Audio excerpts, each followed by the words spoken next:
You know, if you sit toe-to-toe with Dwayne Johnson, The Rock, you're going to get something great. Because as good of a wrestler as he was, actor, showman, he's also a businessman. All of those same skills know that you make this person look good and you're going to look good. Everybody needs to look good at the end of the day. Presented by Sacramento Educational Cable Consortium. You're listening to Lights, Camera, Learn. So welcome to another episode of Lights, Camera, Learn. Our guest today is Mark S. Allen. He's the host of Take a Look at ABC 10 here in Sacramento. Mark, thanks for coming. My pleasure. I'm a little nervous. You and I have sat toe-to-toe as friends all the time. But we've known each other for about 8 years, talked movies, went out a couple times. But this feels like an inquisition, a deposition. We'll try not to make it that way. Someone should be tapping on my shoulder. Don't say anything. Yeah, exactly. So, you've been in this market for quite a while. You've worked in movies, radio, film. Has there ever been a time when you've said, boy, I don't know if I want to keep doing this? No. Yeah? Not a day. Yeah. Every day. And you know how the world is right now, especially like with the movie industry is evolving and monetizing things is shifting. And the same with the TV industry and radio. That ship sailed a long time ago. You never know if this is your last day. And I wake up every day. I think it's like, is it the most recent Top Gun Maverick where his commander stops him at the door and says, hey, you know we have drones that can fly longer than you, cheaper than you. We can throw a dozen of them in the air and they don't have to take piss breaks. You're becoming a dinosaur. Your type, you're becoming extinct, Maverick. And he goes, yeah, but not today. So That's true. I hear that in my head every morning. I wake up and I go, I wonder if this is going to be the day. Maybe not, but not today. Yeah. So of all the thousands of hours, Mark, that you've been on air, whether it be radio, television, and then behind the camera, in front of the camera, what have you learned from that experience? Well, I learned from my mistakes. So Okay. I've learned so much. I can't tell you what I've learned. I've learned so much because I've made so many mistakes. Yeah. I've learned show up and outwork yourself. Be your own best coach. And if you be really uncomfortable with complacency, don't be comfortable. Yeah, that's good advice. If you're comfortable, something's wrong. Something is wrong. You need to do something that's making you tired or afraid every single day. So what got you involved in media? I mean, what was the catalyst? Were you like a little kid watching movies and you loved that, or what was it? I think I'm of the generation where my two brothers are 10 and 12 years older, which tells me that I'm probably an accident.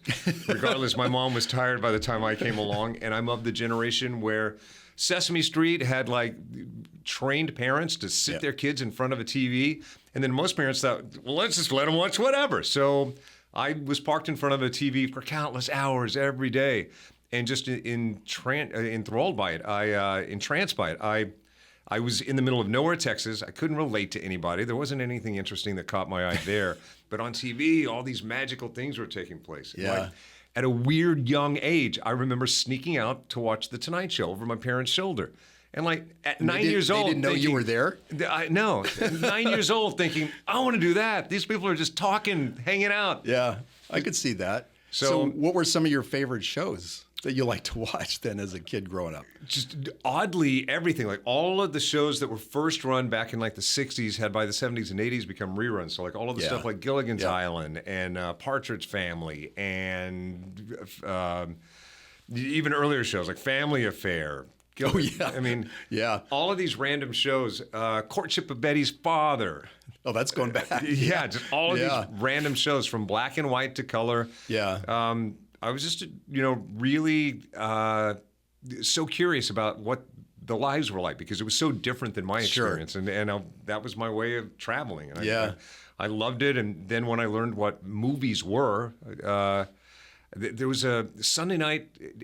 What was the Disney special on Sunday night? It was like Disney's something Sunday night or something Sunday night. Yeah. Well, one of those was an original film of some parents, almost like a la Goonies setting, where they were taking a vacation to the Oregon coast. Yeah. And the kids discovered their dad's 8mm camera.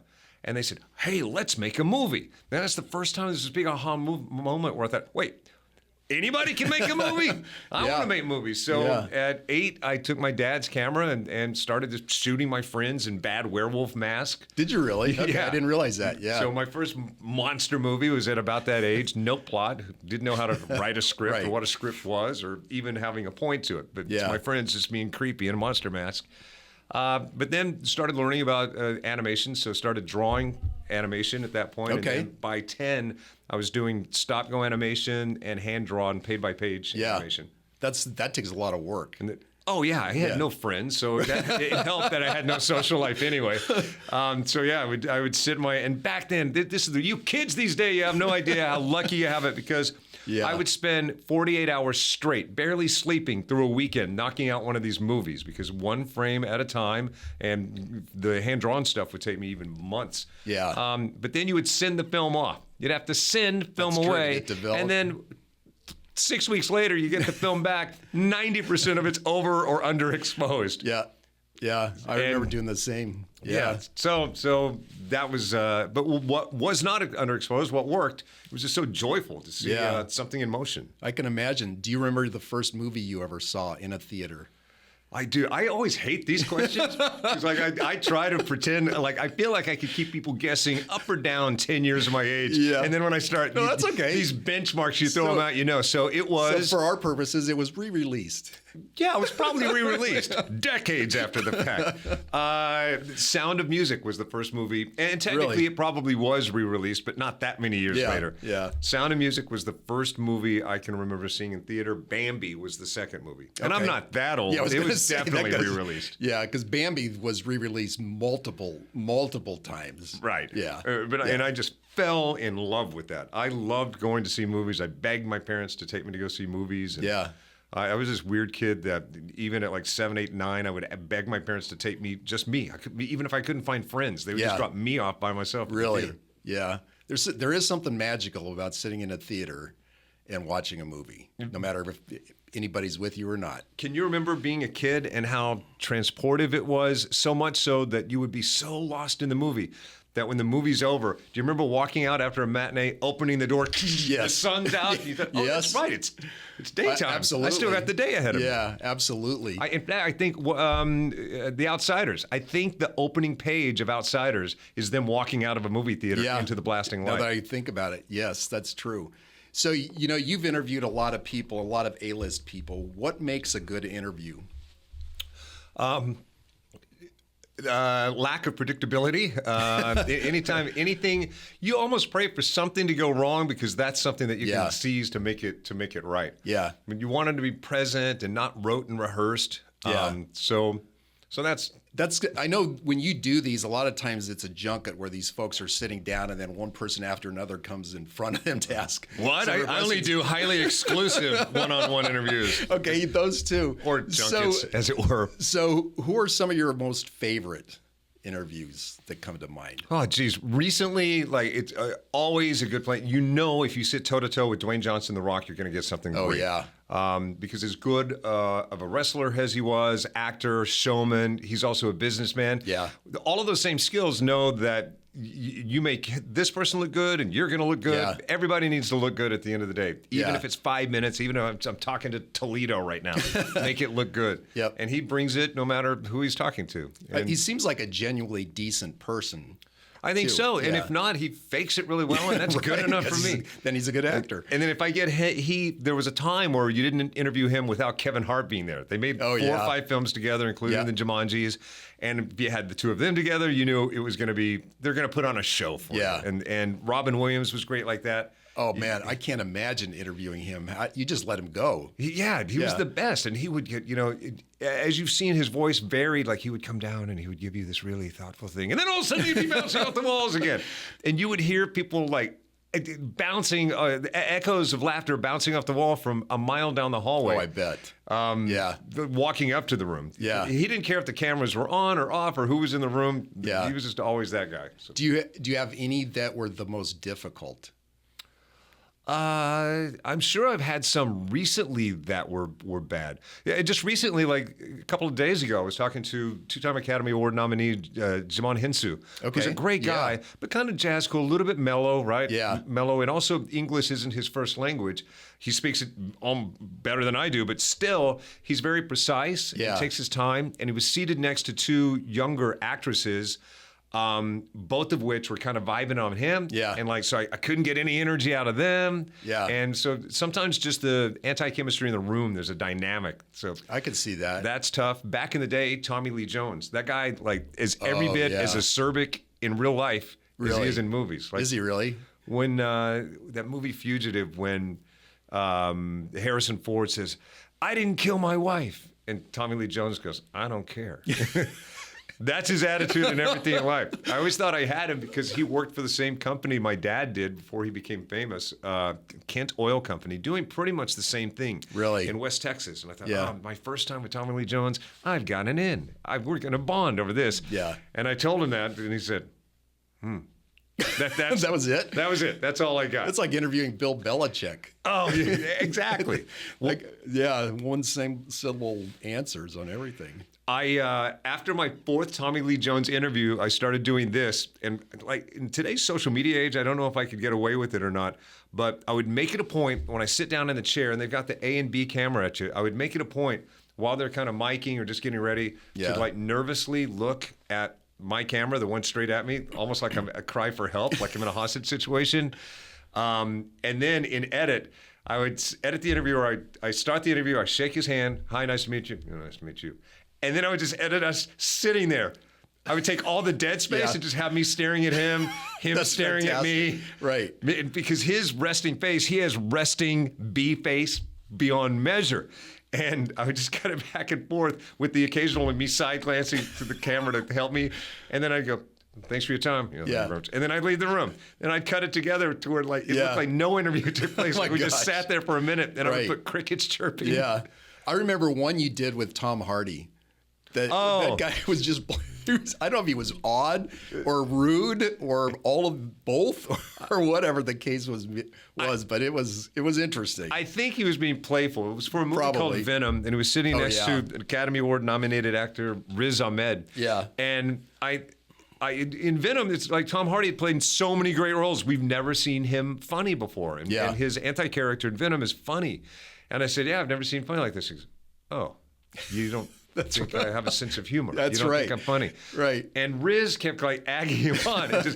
It was making me sink further and further and further. That's right. I think if you watch that, if you analyze that video, you can literally see me shrinking with each minute that goes by. I can imagine. And it's always those that are the most viral. Like more people see that than anything. Well, look, I I've ever remember done. it after all, as many of the ones I've seen you do. So many people will bring that up all the time. And we just talked about it. Riz Ahmed's in this new revival of Hamlet right now. And he's brilliant in it. But I still kind of cringe. I get triggered just interviewing Riz Ahmed now because of that. I can imagine. So are there people living or dead that you would like to interview? Johnny Carson. Really? Hands down. Yeah. Would love to interview Johnny Carson. Why? What is it about him? I think because, like I said, he impressed me at such a young, delicate age. Yeah. And he was the master of what he did. There was no one better than that. That's the absolute Tiger Woods of the American late night interview situation. Yeah. And I just wanted to talk to him and find out how it was. I had a chance to interview David Letterman, not on camera, but literally got to hang out in the longest elevator ride of my life. Really? Chatting with David Letterman. My executive producer over at Comedy Central, Julian Goldberg, was college roommates and best friends with Robert Morton, who was the producer of Late Show with David Letterman for many years. And so got invited up to see the show and then go up to the executive offices. So I got to chat with him a little bit. Yeah. He's not especially friendly or nice. It wasn't horrible, but it certainly wasn't he warm. seems like he really picks and chooses Right. how he wants to be with who he wants to do that to. Right. And I think Carson may have been the same, so maybe it's best that I never got to interview him. Maybe. Yeah, it might have destroyed every positive thought you had about Right. him. And honestly, like I watch it now. Every episode of The Tonight Show with Johnny Carson is streaming. There's a Johnny Carson channel, and I watch it now. Really? And I think, wow, this guy, 90% of his career was phoning it in. Yeah. Like, it's cringy. He's horrible. I mean, I'm worse than the guy. It's horrible. Yeah, I think later in his career, that's probably really where it got to be that way because he just figured, well, I'm here. I probably just have a few years. I don't know. I could probably leave tomorrow. So what difference does it make? 10 years of it at least. Yeah. Dana Carvey used to do a great impression Yes. of him. And that impression is actually all he was doing. No matter, he's barely listened. Yeah, weird, that's weird, wacky stuff. Yes. Right, Ed? Yes. Yeah, that's true. That's pretty good. That's about all he was doing. Yeah. So after so many years then of covering movies, Mark, and talking to these folks, when did you get seriously involved in making movies yourself, and what prompted that? It was always a pipe dream of making movies. I always wanted to, and I did it when I was a kid. But then you get older. I discovered cars and girls. And as cool as that sounds, before that I discovered ventriloquism, so that prevented me from getting girls for a long time. But you get distracted in other areas. And in Odessa, Texas, this was pre-digital age and desktop editing, so it was impossible to get your hands on the tools that could easily help you make a movie. But then I landed a job in radio in the middle of nowhere, Texas, and that seemed like at least a step in the right direction into entertainment. So I knew I always wanted to be in TV at least, and radio seemed like a step in the right direction. I could someday parlay that into television, and then maybe parlay that into film if that worked. But pretty much gave up on it until turn of the century. My segment editor for my TV show said, "Hey, I'm making a movie." And this was the dawn of desktop editing, and digital tools finally jumped into everyone's hands. And I thought, good luck with that. Everybody's making a movie. But lo and behold, he made a great movie called Blood, Guts, Bullets, and Octane. And his career took off. This is Joe Carnahan. Yeah, Joe Carnahan. Yeah. And I thought, wow, if he could do it, maybe I could. So I started writing a script immediately. Yeah. And then later started to realize budgetary needs and started to get out of the clouds back into reality. Yeah. Sat on that script, didn't think about it much until about 10 and a half years ago, my career got sidelined. I had a highly publicized DUI, which was the best thing that ever happened to me because I needed to change my lifestyle and focus on good things.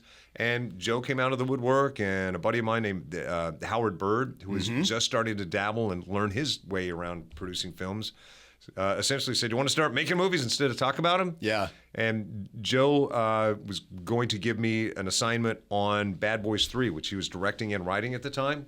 And then some things happened with his management and some clashes here or there, and he stepped back, continued to write it, but was no longer directing it, so my position went away as well. And then Howard was scrambling, trying to get this movie Notorious Nick made, and funding was slow and sluggish, and I pitched another film to a team, and that movie got greenlit. That was Apparition with Mina Sabari and Kevin Pollak. Yeah. And that's what launched it. Okay. And it just, heck of a lot of work, but before we were done with that, we were greenlit on the other one. Yeah. So, a lot of the movies, Mark, you've made have been pretty low budget, just because that's the way it was. But how do you work within that kind of a constraint to still make a movie that you feel is worth people watching? Well, I think because of so much of, with no offense to anybody, but so much of what I've done for a living is disposable. Day-to-day television is largely like, sure, now it's seen together forever. Right. The social media ripples will last forever, but largely what you do, you just kind of, all right, we'll have another shot at it tomorrow. Yeah. And so, but with that said, there are days where you want something to look good, but you don't have those budgets. So you learn how to fake and hacks with lighting and grip and moving things around, and how to make a camera that's not inherently stable look way more stable than it is. Yeah. And you just learn great editing techniques. And so you learn where not to waste the money. Yeah. And a lot of times people not in the industry say the word low budget all the time, not realizing that Screen Actors Guild low budget starts at $5 million. I mean, that's true. That's a good point. We're talking micro or budget. Yeah. So I never wanted to make a movie that looked like a student film. Yeah. I never wanted to waste my time, because it does not take any more time to make a professional distributable film than it does to make a garage indie that will never see the light of day. So you might as well aim high. Yeah. Yeah. And so if you look at the films, I've made movies for, I think our lowest budgeted movie was $178,000, and our highest budgeted movie topped $5 million, and everything in between. And there's some that would surprise you. You would think that they were on the high end that actually were cheaper. Yeah. And then some on the high end that probably should have looked better. So you've you've worn a lot of hats in the movies that you've been involved with, directing, acting, screenwriting. Which do you prefer? I like it all. I love being the produced by producer. Yeah. For people who don't know the film industry, executive producer, anytime you see that title, that's either someone who gave money or gave their name that brought money in. Yeah. Executive produced by Steven Spielberg. Well, that means he lent his name to the movie that will bring funding in, or maybe just having his name on the movie brought other in-kind, like A-list talent, whatever, or they gave money. But the produced by, that's the person who decided to build a house in the first place. Yeah. And like, if you know anything about building homes on spec, that's basically that's a good analogy. That's what making a movie is. You decide, hey, I want to build a house. Well, where can I afford to build it? How big of a house can we afford to build? And then also, what kind of house are people going to be buying in 2 to 3 years once we finish this house? Yeah. And then you have to hire everybody at the right rate, and don't have the drywallers show up on the day you're pouring the foundation. It's so many analogies weave in and out. That's a really good one. And also, don't spend money where it doesn't matter. Yeah. So all of your films, I think, except for this last one, Don't Answer, didn't have a formal distributor, right?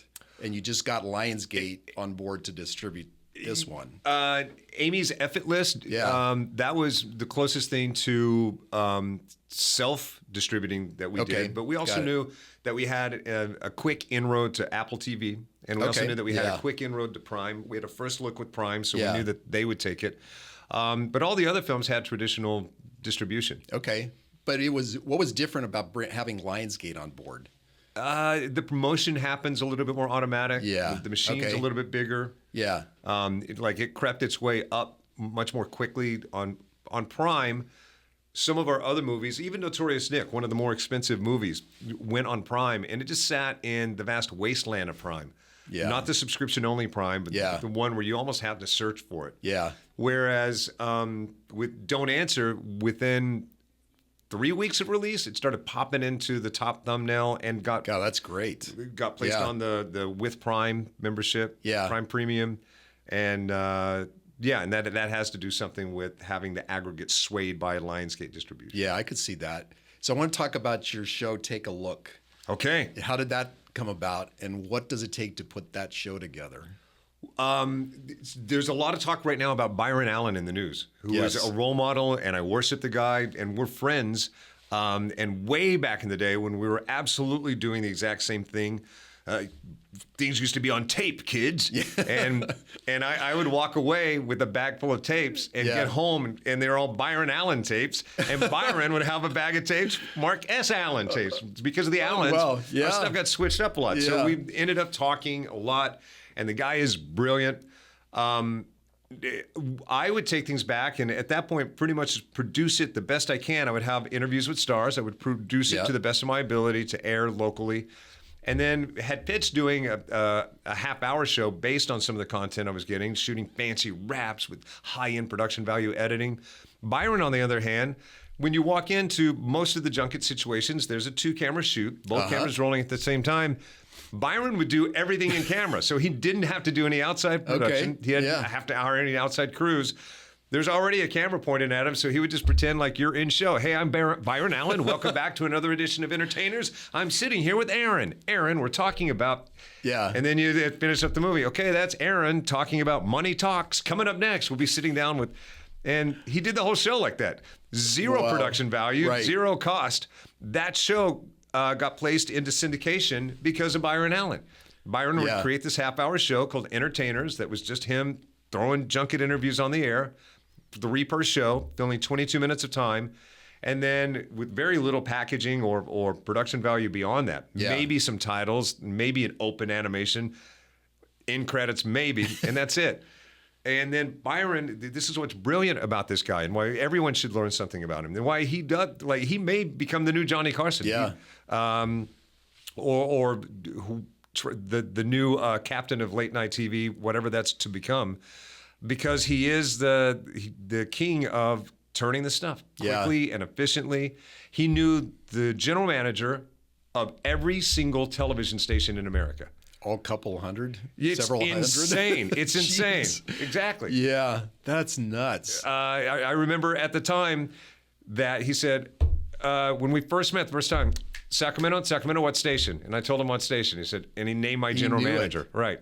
That's incredible. And what's weird about Byron, he could probably tell you who that general manager is now. Yeah. I can't even remember who it was. That's crazy because I know when Elliot Trushinsky. And he knew that. He knew it? And he knew that. And then if that person moved, he would know that. Right. And I think that's a key to like a brilliant mind. Like he knows the business side. And so he created the show. He called the general manager of every station and said, certainly have hole to fill when sports runs early or goes long. You've got a half hour to fill. May I give you this show that has A-list actors talking about their most current movie? I'll refresh it every week. You'll get new content every week. I'm going to give you 4 units. That's 4 slots for commercials. I'm going to take 4 slots and you take 4 slots and I'm going to give it to you for free. Yeah. And he personally called every single TV station to do it. That's crazy. And then in the meantime, hired this guy, actually a woman named Joan, the first employee of Entertainment Studios that Byron hired. I think she made like $300 a week to sell those 4 units that he kept. Yeah. And she very quickly got, I think, PepsiCo on board, so got a huge national sponsor. That's incredible. She started making infinitely more than $300 a week. Mm-hmm. But it started like that. I know this was a really longer answer than you had planned on. I mean, it's interesting because I think some people that don't know how this stuff works thinks that somebody just sat around at a table and said, hey, let's go do this, and then it kind of happens. Right. But they don't understand all the work and the years sometimes it takes before some of this stuff comes to fruition. And just the hoots for the gall to like pick up that phone. It's hard to call. If you're not in sales, to take that rejection, to get on that phone and keep calling and not take no for an answer. And he developed those relationships. So fast forward, about 2008, I started to see another show pop up that very much resembled Byron's. Yeah. And I said, that's it. I'm going to do this. And I kind of sat on it. You know, you have an idea and sometimes you let it marinate and you sit on it until I'm walking into work on my other morning show at 4 a.m. and I see that low rent show on our air. As soon as our show was over, I stormed into the general manager's office. I had more courage than I've ever had before in my life to do this. Yeah. And I said, look at this show that we're airing. You know I have all of that same content, custom content that we could be doing right here. And he shook my hand at that moment and said, give me a pilot. Let's do it. Gave him the pilot. And then he and I started trying to sell it. We had a syndication firm that was looking at it. But before that could happen, this national movie channel called Reels. Oh, yeah. Bought the show and kept it alive and on the air for 5 years. Yeah. What was that called? Your show. That was called Market the Movies. That's right. And I didn't name it. And I always hated that name. He's the one who said, we're going to call it Market the Movies. Okay. So then that became, then you went to Channel 10 and that became Extra Butter. Right. Right. And that eventually became Take a Look. Yeah. Extra Butter went on ice when the pandemic happened just because the content wasn't happening anymore and people needed to hear more serious things anyway. And Risa said, she said, I'm not saying it's ever going to come off ice, but I'm not saying it won't. Yeah. Let's just re-explore. And then when Monica came into our life, you and I, both Monica Diaz, one of the best bosses I've ever had. Yeah. It's like she was in there 2 minutes before we had resurrected the show. Yeah. She had I hated Market the Movies. She hated Extra Butter. Now it's Take a Look. Take a Look. And part of that is because some of your signature line was, let's take a look. When you introduced the segment. I'm a bit of a hack in that way. That's all right. Hey, Mark, what's your role cue? Take a look. Take a look. No, that's pretty good. So back on the movie side, when you're out of all the different movies you've made, are there any incidents that just like going, oh my God, that's like the craziest thing that could have ever happened? And then how did you get past that? On an interview? No, in making a movie. Oh, in making a movie? Like happening on the set. Oh, my gosh. If you've ever watched The Studio, there's an episode called The Runner. Everything in that. I remember you and I texting about that, I think, at the time. Yeah. And I don't want to throw my producing partner under the bus because I'll admit maybe a couple of those things I was responsible for. But I did call him and say, have you watched The Studio? And he goes, it's too triggering. It's too triggering, man. I can't watch it. I don't like it. Everything that you could possibly imagine, good and bad, happened. We had some actors on Apparition. There was this violent, cold, atmospheric change. And half of our cast and crew were very big believers. And when that happened, they wanted to walk. We couldn't even Really? get people to come back to set because they were convinced that the castle was haunted. They didn't want to shoot in it. And we got past that and started shooting. The Preston School of Industries, this castle that was built in the 1800s, is a award for the state. Yeah. If you ever tour it now and go down in the basement, there's a swimming pool, and you go, how nice, these boys had a rec pool. No, it was this noxious like flea dip station where they would dip the kids seriously? in chemicals that I'm sure are illegal now Yeah. to like delouse them Yeah. and things like that. It's sat empty for 75 years. And then to make our movie, we had to put Preston Castle back to its original grandeur. So we filled that pool back with water. Really? And we had a psychic. Mina Savari's stunt double was also a psychic. And I mean, not amateur. She came with a binder about the Preston Castle. She said, look, Really? this and this and this. And on that day, we couldn't keep any of our generators or lights on. They kept shorting out. And she said, it's because of the pool. The boys don't like the fact that there's water back in the pool. And so then again, half the cast and crew want to walk away. So we finally got it done. How did you get past all that? We finally coaxed them back in and remind people it's a job and they want to get paid and they're in violation of their contracts. Yeah. But we got the movie back together again, but just crazy things. One of my favorite things about that movie that you'll see if you watch it, we're in this crazy castle, and there's a scene where Grayson Russell, one of the teenage kids, we called them the Scooby-Doo kids because there's the older cast and then these young kids that are walking through this castle, and he's one of the younger Scooby-Doo kids. In fact, if you ever saw Talladega Nights, so he was Texas Ranger. Oh, no. I'm going to come at you like a spider monkey, kid. I'm all hooked up on Mountain Dew. He's that little kid. Well, now he's a teenager in our movie, and he's got to walk through this hallway scared because someone's coming after him, and he's got this big dagger coming through. And I remember being around the corner in Video Village.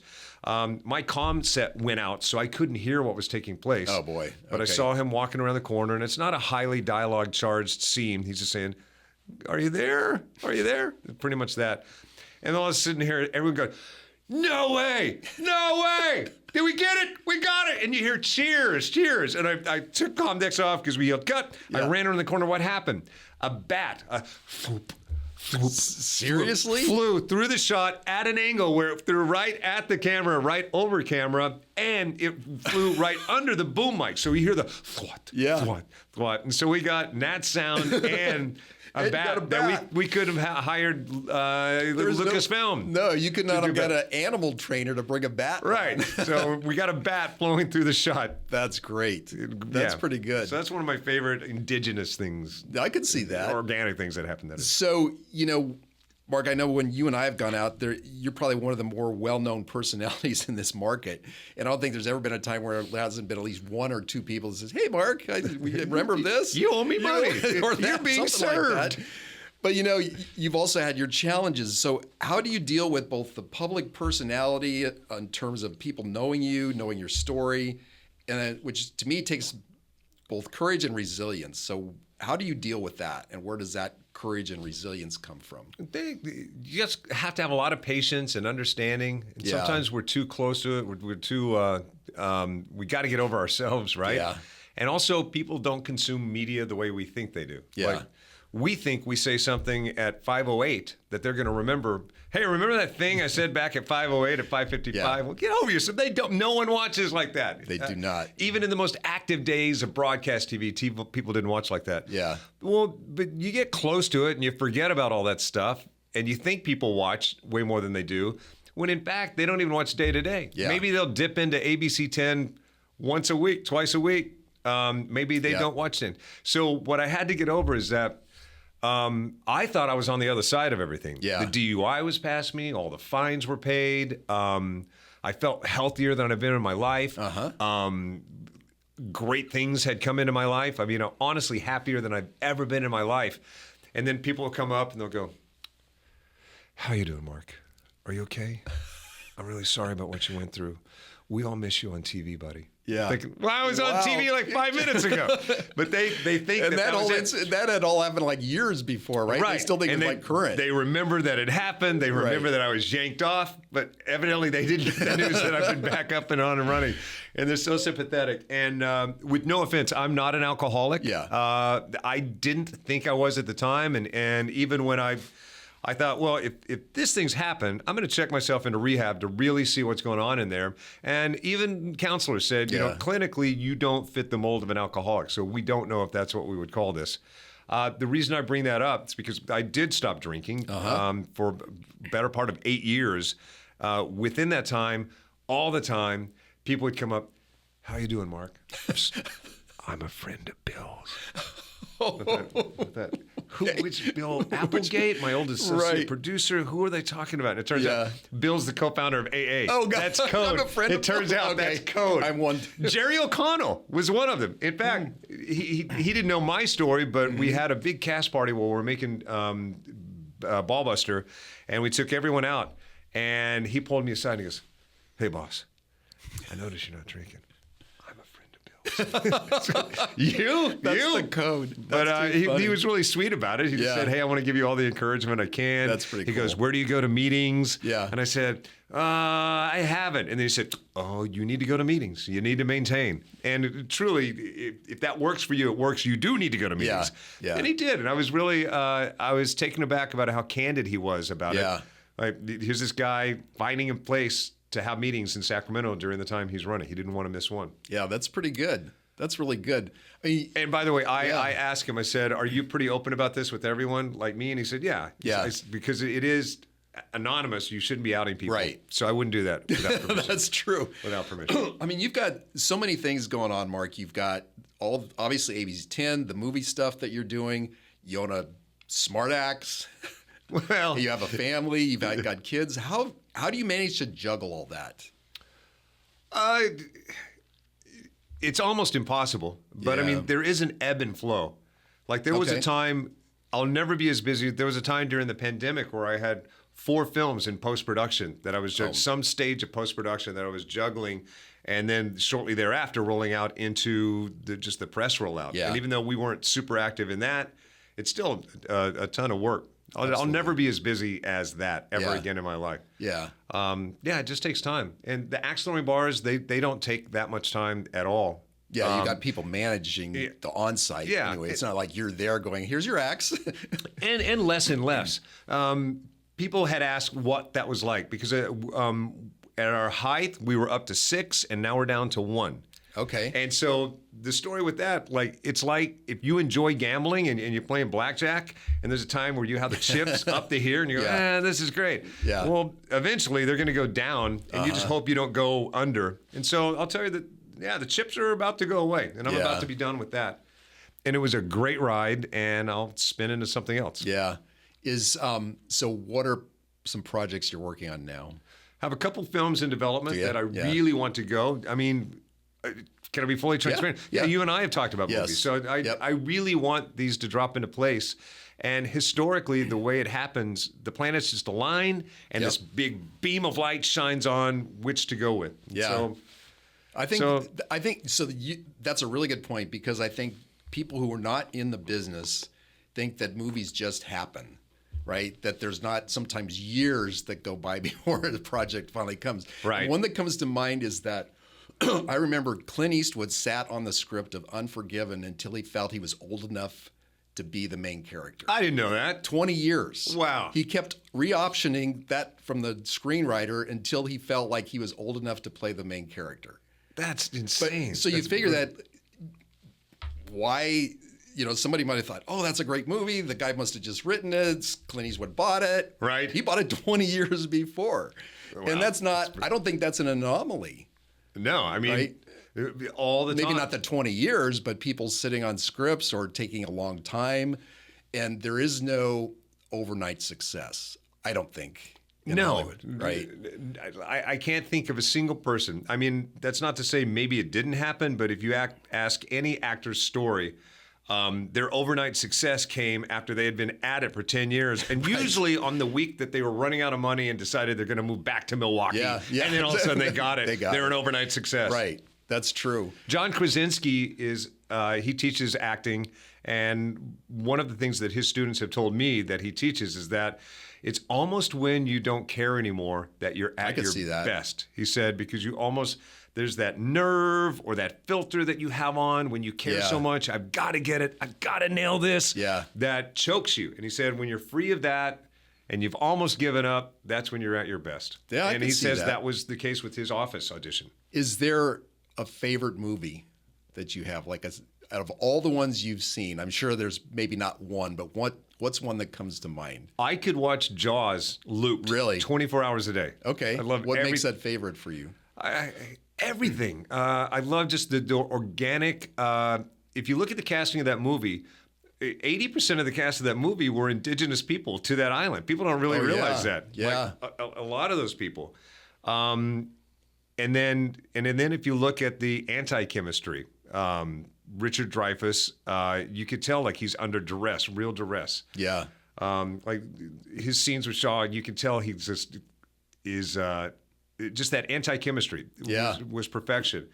Behind the scenes, cinematically, if you look at stuff. Yeah. And that's a great movie for anyone in film to look at because Spielberg will tell you the ship was sinking the entire time. Really? Not literally and metaphorically. Yeah. And so almost everything that he's doing there is to bail water out of the ship. Yeah. And that is to get the movie made, to get it finished, to have it Yeah. in the can such that he has a movie that he could distribute. So if you look at ways that he saved money and saved time, there's a shot where they're talking, they move on to a ferry, and they continue the discussion, and the camera moves a little bit on the ferry, and then they get off the ferry. It's all, again, and back to the wonder. It's one of the most beautiful wonders of all time.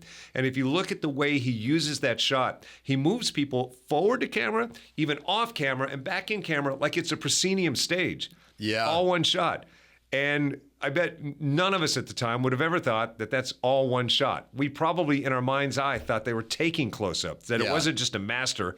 They were taking all the typical shots, but there's just that. That is pretty incredible. And that's but one of other lessons you can learn from Jaws. Editing. That movie was also saved in editing. And at least half of mine were saved or at least polished a little bit more thanks to edit. Polished to... There were at least 3 of our films that were not distributable. Things went wrong, scenes were trimmed, continuity was lost, and had it not been for a magician in editing, this guy named Justin Clare, we couldn't have released the film. Really? And he fixed the movie. And Edith Head, same way, fixed that movie. If you, one of the best scare scenes in the movie is when that head pops out of the bottom of the boat. Yes. Shot it in her swimming pool. Didn't even have permission to shoot it. She's just, I need something. I need this. And shot that in the bottom of her swimming pool. God, that's incredible. And you would never know. Yeah. So what advice would you give students who want to get into the film business? To make the movie. Don't talk about it. Don't sit on your script. Don't think that you have to rewrite the script 6,000 times. It's not there yet. Yeah. Have a good middle end and then make the movie. And then, well, I can only get together a couple $100. Well, figure some way to make it for a couple $100. Yeah. Well, I can only get 2,000, then make it a little bit better. Yeah, I could see that. So throughout your career, what's the worst advice you ever got? Wow. That's a great, because best advice is pretty easy to come by. Yeah, stick with it, Mark, or do this, or be confident, or whatever. But what's the worst? And you went, wow, I'm glad I either didn't follow that or I did, and here's what happened. I shouldn't have ever listened. Don't get me wrong. I love my parents. They were amazing providers and never absolutely discouraging, but they weren't like, I know for a fact, if any one of my kids took to anything the way I took to movies, no matter what they took to, I would lean into it and go, oh, that's special. They love that thing. Absolutely. I'm going to do everything I can to get them in front of someone that can help them do that thing. And while my dad helped me go to the store to drop my film off to get it developed, they were more of the, it's great, but have something to fall back on. Yeah. You're never going to make a living at that, kid. Have something to fall back on. So that's probably good Depression era advice. But at the same time, when you're told that, it makes you, it lowers your confidence. You'll never have the confidence instead of someone saying, dream it, be it, aim high. Right. The higher you aim, the higher you'll land. Yeah. I mean, just think if Spielberg's parents would have not encouraged his filmmaking. Right. And you wouldn't have been talking about Jaws. Exactly. Yeah, that's true. So if you were going to go back and talk to 18-year-old Mark, what advice would you give yourself? Wow. Do we have not knowing where this is going to go? There's so many things that I would. That's all right. I would say. I would just go back and scrub that doubt that was placed in my 10-year-old. Yeah. That was said, it's a long shot. It's like winning the lottery. Make sure you have something to fall back on. Yeah. I would help that kid scrub that, dust him off, and say, aim high. Do it now. Yeah. And I mean, with that said, maybe I wouldn't have had the radio career because I had a ton of fun in radio. I had so much fun being an 18-year-old in top 40 radio in Los Angeles. Oh, man. I Yeah. had more fun. I'm lucky to be alive. And so maybe I would have missed out on all Right. that had that not happened. But at the same time, I wish I would have packed my bags and moved to Los Angeles, and hell or high water, I would have make a movie. Yeah. That's really good advice. I think so. So any last words? That's the last question. No, just how grateful I am for your friendship and having gotten to thank know you. you through all Likewise. these years. Thank you, Mark.